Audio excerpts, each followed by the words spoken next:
Okay, I'm going to quickly show you how to do your burlap bow. If you have any particular questions about painting any step on here, please reach out and I'm more than happy to go over in detail on that. But I think everybody has done at least one project before. Okay, first things first, look at your twine. If it looks like the ends are frayed, then you're gonna wanna get like a small piece of Scotch tape and wrap it around the end to kind of make a point so that you can easily put it through the hole. But if it's not frayed, I've already filmed this one time, which is why my bow is crunchy, because my puppy keeps squeaking his toys. Anyways, okay, so if it's not frayed, then go ahead as is. So you're gonna look for the middle, Cubby, no. You're gonna look for the middle of your burlap. Both of them, I stacked them one on top of the other, try to line up the edge. And then you're just basically going to pinch it together to form that bow look. I like to have my edges in the front, but it really doesn't matter. It's whatever look you prefer. Then take your twine. So this side is gonna be my back, and you wanna leave a good section out just so that you can string it and tie it. It doesn't need to be that long though. That was dramatic. Okay, then with the part that's left over, I'm gonna keep this pinched here.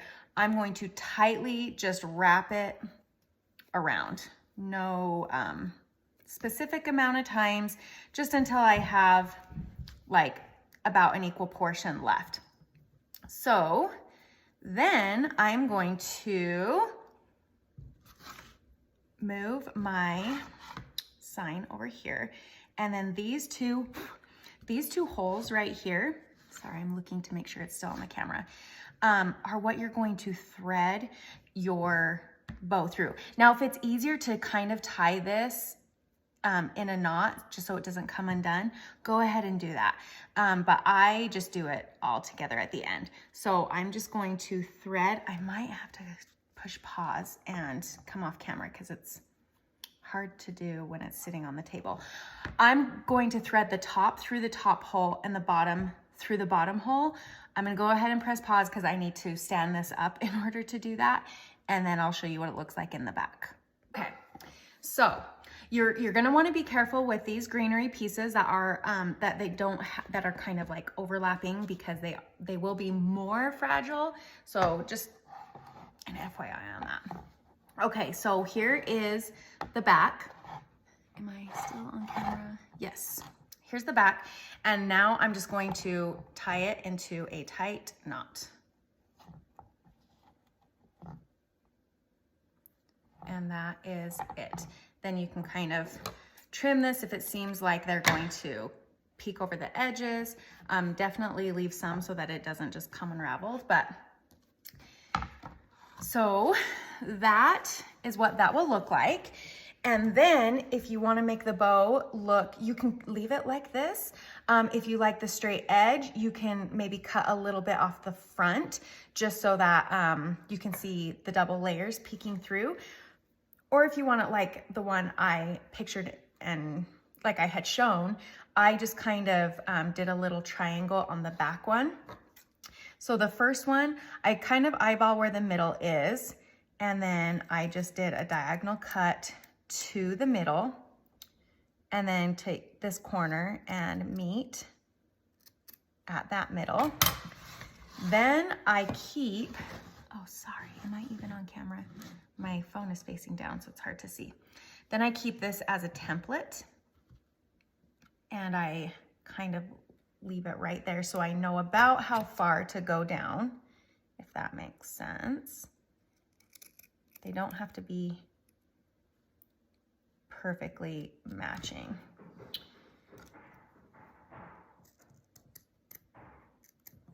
Okay, then, this piece is not sticking down, I didn't press hard enough. Okay, then what I did on my version is I just trimmed this to about that length so that I could see that through. So I kind of just folded it, and then I'm gonna cut a straight line. I use the lines on the bow as a guide. And I always suggest cutting less, because you can always trim more, but if you accidentally cut off too much, you can't go back and add any more. Still on.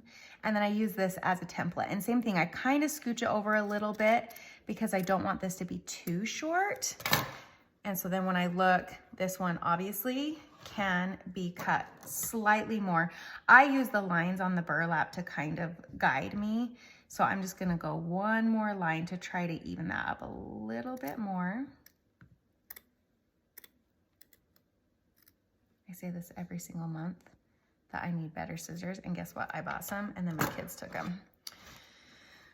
So anyways, and that's it. So you can leave it single layered like that. You can kind of form it so that it's kind of like that. If you want it to stick in a specific spot, you can get a glue dot and like set it down and like kind of put it down if you wanted it to kind of be more wavy or whatever.